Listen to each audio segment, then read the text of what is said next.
Good evening. अध्ययन क्या है? सीखना क्या है? लर्निंग क्या है? इसके बारे में अगर देखा जाए तो अध्ययन एक अभ्यास की प्रक्रिया है।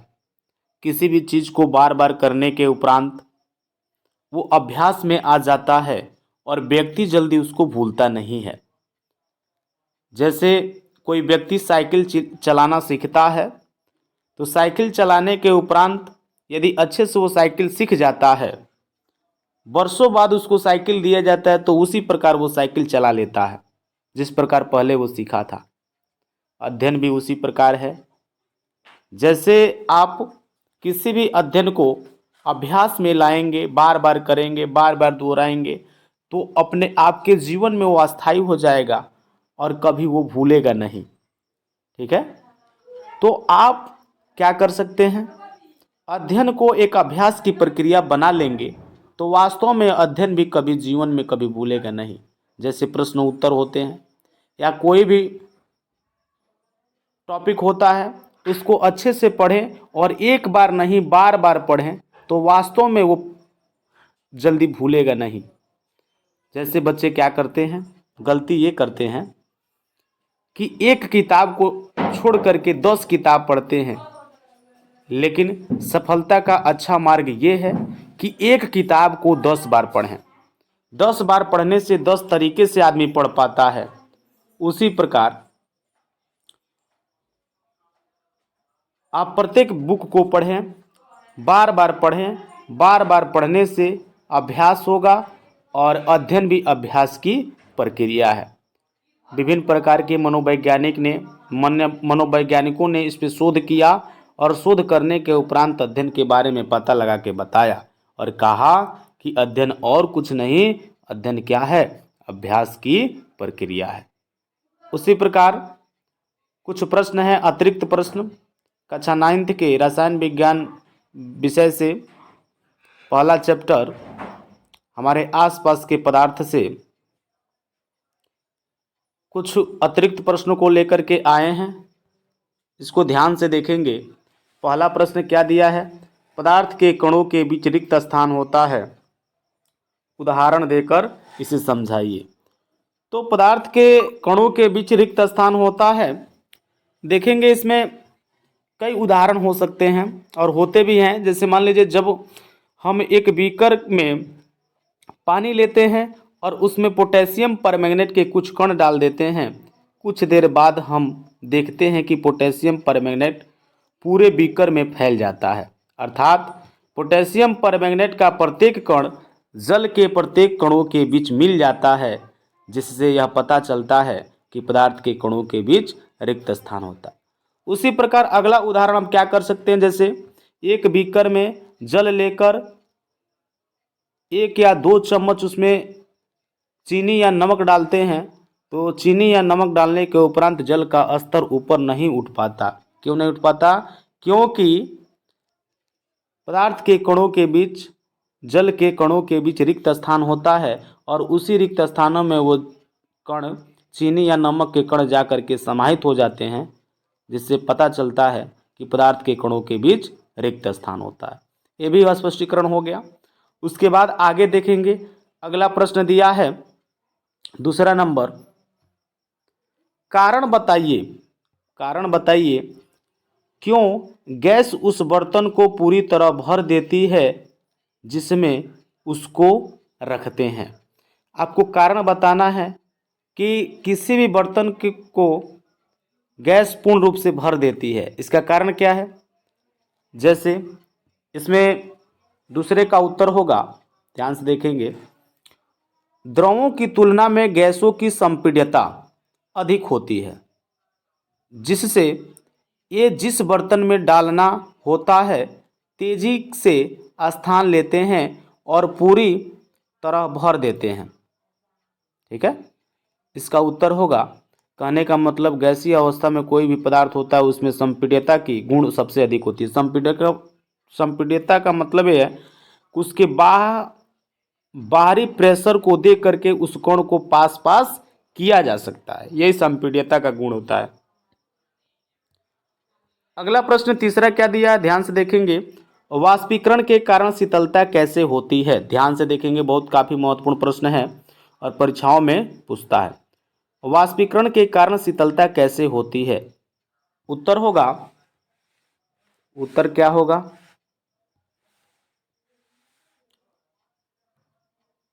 वाष्पीकरण के दौरान कम हुई ऊर्जा को पुनः प्राप्त करने के लिए द्रवों के कण अपने आसपास के ऊर्जा अवशोषित कर लेते हैं।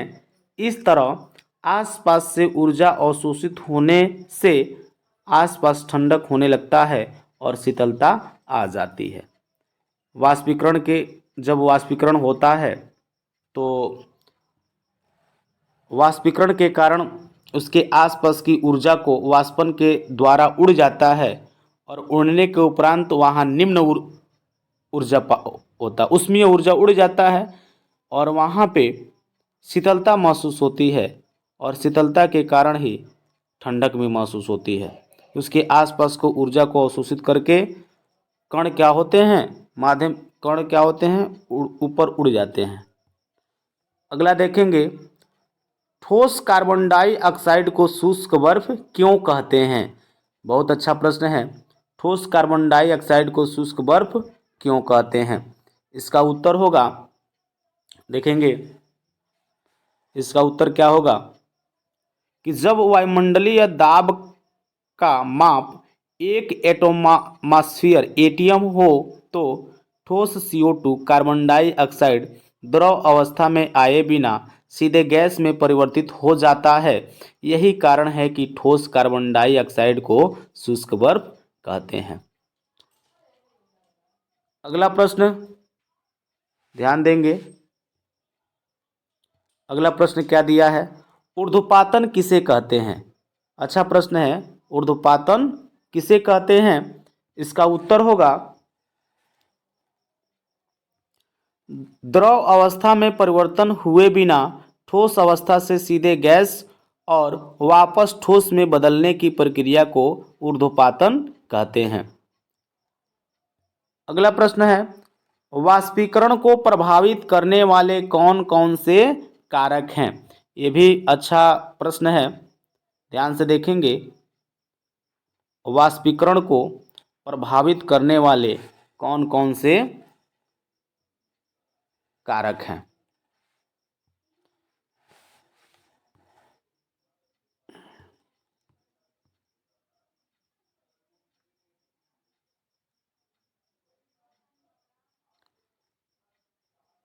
पहला है सतह क्षेत्र बढ़ने पर वाष्पीकरण एक सतही प्रक्रिया है और सतही क्षेत्र बढ़ने पर वाष्पीकरण की दर भी बढ़ जाती है।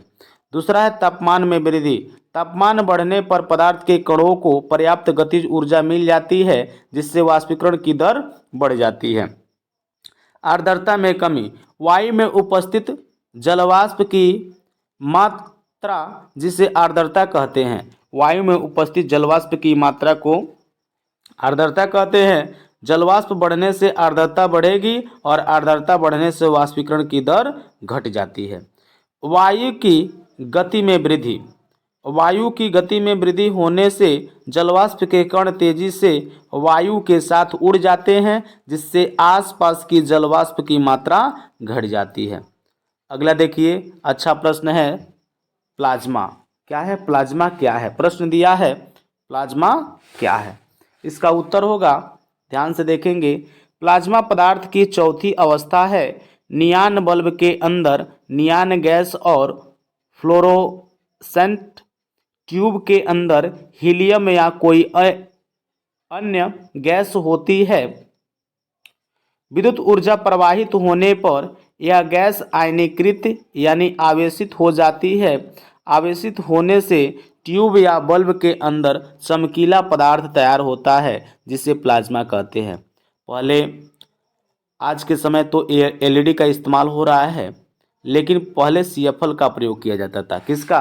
CFL का, समझ गए ना? CFL बल्ब हुआ करता था और वो 40 वाट का, 40 वाट से ऊपर ही आता था, 30, 35, 40 वाट का। लेकिन आज के LED 5 वाट, 7 वाट और 10 वाट ऐसे वाट का आता है। लेकिन उसमें देखेंगे कि सीएफएल में जो चमक होती थी, कोई उसमें कोई बल्ब नहीं लगा होता था। उसमें हीलियम गैस और नियान गैस भरा होता था, और जब भी उसमें धारा प्रवाहित होती थी वही हीलियम और नियान अक्रिय गैसें चमकना प्रारंभ कर देती थी, और उसी चमक से हमें प्रकाश मिलता था। और उसमें उसी चमक को हम आज के समय क्या कहते हैं? प्लाज्मा कहते हैं। उसी चमक को क्या कहते हैं? प्लाज्मा कहते हैं। और प्लाज्मा के कारण ही सूर्य और तारे चमकते हैं, प्लाज्मा के कारण ही। और ये आप जानते हैं, सूर्य में नाभिकीय संलयन की अभिक्रिया हीलियम की उपस्थिति में होता है, और वहाँ से प्लाज्मा उत्पन्न होती है, और उसी प्लाज्मा के कारण ही सूर्य चमकता हुआ प्रतीत होता है। अगला देखेंगे, गुप्त ऊष्मा किसे कहते हैं? ध्यान से देखेंगे प्रश्न, गुप्त ऊष्मा किसे कहते हैं? गलने की प्रक्रिया के दौरान गलनांक पर पहुंचने के बाद जब तक कोई पदार्थ पूरी तरह गल नहीं जाता, तापमान नहीं बदलता है। चाहे उसमें और भी ऊष्मा दे दी जाए, पदार्थ के कणों के आकर्षण बल को बदलने के लिए, ताकि अवस्था में परिवर्तन हो सके, तापमान में बिना कोई वृद्धि दर्शाए पदार्थ के उस अतिरिक्त ऊष्मा को अवशोषित कर लेता है। यह ऊष्मा पदार्थ में छुपी रहती है, जिसे गुप्त ऊष्मा कहते हैं। अगर देखा जाए कि जैसे मान लीजिए किसी पात्र में छोटा सा, यहाँ मान लीजिए छोटा सा पात्र है, अब इस पात्र में जल रख दिए, और नीचे से हम क्या कर रहे हैं, जल नहीं सॉरी, इसमें बर्फ का टुकड़ा रख दिए। क्या रखे? बर्फ का छोटा सा टुकड़ा रखा गया। एक मिनट ध्यान देंगे, यहाँ से कुछ अच्छे से बना करके, यहाँ से मान लीजिए एक छोटा सा बीकर है, ठीक। इसमें क्या किए, एक बर्फ का टुकड़ा रख दिए, बर्फ का टुकड़ा, मान लीजिए एक बर्फ का टुकड़ा है, और नीचे से हम क्या कर रहे हैं, गर्म कर रहे हैं। तो गर्म करने के उपरांत जो ये पदार्थ होगा ना, जो बर्फ का टुकड़ा होगा, पिघलने की स्थिति में जब तक ये पिघलेगा तब तक वो अपने तापमान में परिवर्तन नहीं करेगा। और जब तक वो तापमान में परिवर्तन नहीं करेगा, और आप ये बताइए नीचे से आप ऊष्मा दे रहे हैं ना, यहाँ से नीचे से ऊष्मा दे रहे हैं, ये ऊष्मा आखिर कहाँ चला जाएगा? आखिर उसका कोई काम होना चाहिए ना, लेकिन उसका प्रभाव कहीं दिखता नहीं है। और वो ऊष्मा या तो इस बर्फ के टुकड़े में, और नहीं तो उस पात्र में जा करके क्या हो जाती है, अवशोषित हो जाती है। उसी ऊष्मा को हम क्या कहते हैं, गुप्त ऊष्मा कहते हैं। क्या कहते हैं? गुप्त ऊष्मा। पिघलने की अवस्था में कोई भी पदार्थ अपने तापमान में परिवर्तन नहीं करता है, और जब तापमान में कोई परिवर्तन नहीं करता है तो उसमें जो ऊष्मा बाहर की तरफ से जो ऊष्मा दी जाती है, वही ऊष्मा क्या कहलाती है? गुप्त ऊष्मा कहलाती है। संगलन की प्रसुप्त ऊष्मा किसे कहते हैं? वायुमंडलीय दाब पर 1 kg, ध्यान से देखेंगे, वायुमंडलीय दाब पर 1 kg ठोस को उसके गलनांक पर द्रव में बदलने के लिए जितनी ऊष्मीय ऊर्जा की आवश्यकता होती है, उसे संगलन की प्रसुप्त ऊष्मा कहते हैं। संगलन की क्या कहते हैं? प्रसुप्त ऊष्मा। ये भी अच्छा प्रश्न है। वाष्पीकरण की गुप्त ऊष्मा से आप क्या समझते हैं? ये भी अच्छा प्रश्न है, ध्यान से देखेंगे। वाष्पीकरण की गुप्त ऊष्मा से आप क्या समझते हैं? वाष्पीकरण की गुप्त ऊष्मा से आप क्या समझते हैं? प्रश्न को एक बार देख लीजिए, ज़्यादा गैपिंग हो गया इसमें। उत्तर क्या होगा?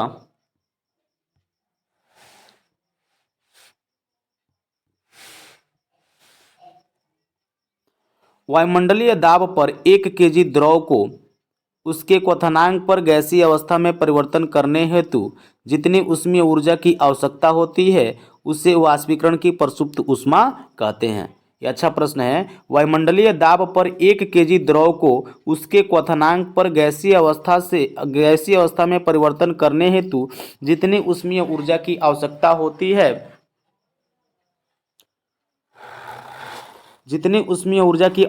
होती है, उसे वाष्पीकरण की प्रसुप्त ऊष्मा कहते हैं। अगला देखेंगे,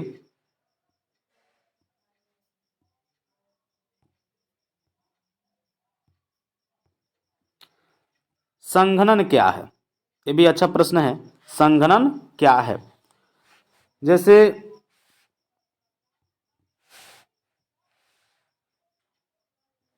वह प्रक्रिया जिसमें गैस संघनित होकर ठंडा द्रव में परिवर्तित हो जाता है, संघनन कहलाता है। वह प्रक्रिया जिसमें गैस ठंडा होकर द्रव में परिवर्तित हो जाता है, इस प्रक्रिया को संघनन कहते हैं।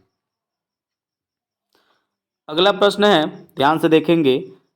100 डिग्री सेल्सियस तापमान पर 100 डिग्री सेल्सियस तापमान पर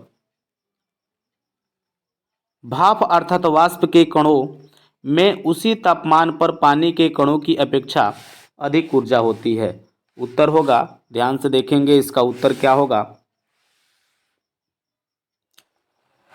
ऐसा इसलिए होता है क्योंकि भाप के कणों ने वाष्पीकरण की गुप्त ऊष्मा के रूप में अतिरिक्त ऊष्मा अवशोषित कर लेता है, जिससे यह उसी तापमान पर पानी के कणों की अपेक्षा अधिक ऊष्मा होती है।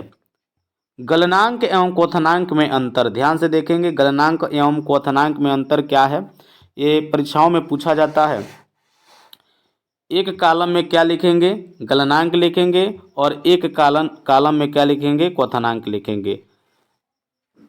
जैसे यहाँ पर लिखा है, वह तापमान जिस पर कोई ठोस पिघलने लगता है, गलनांक कहलाता है। इसमें वह तापमान जिस पर कोई द्रव उबलने लगता है, क्वथनांक कहलाता है। ठोसों का गलनांक होता है, इसमें द्रवों का क्वथनांक होता है। ठोसों का क्या होता है, गलनांक होता है, और द्रवों का क्या होता है, क्वथनांक होता है। अगला प्रश्न है जो कि अच्छा प्रश्न है, इसमें देख सकते हैं, कह रहा है कि 3 ऊर्ध्वपातित होने वाले पदार्थ के नाम बताइए। पहला तो आप जानते हैं कपूर होता है। क्या होता है, कपूर। ध्यान से देखेंगे, यहाँ से कलर चेंज हो गया है। क्या होता है, कपूर। कपूर ऊर्ध्वपातित पदार्थ है। उसके बाद नेफ्थिलीन, जिसको नौसादर बोलते हैं, अमोनियम क्लोराइड, और एक होता है एंथ्रासीन। क्या होता है, एंथ्रासीन। ये जो 4 पदार्थ है ना, ऊर्ध्वपातित पदार्थ होते हैं। एंथ्रासीन होता है, कपूर होता है, नेफ्थिलीन होता है। एंथ्रासीन, कपूर, नेफ्थिलीन। एंथ्रासीन, देखिए एंथ्रासीन है, सबसे पहले क्या है, कपूर है। एक मिनट, कलर बार बार चेंज हो जा रहा है। पहला क्या है,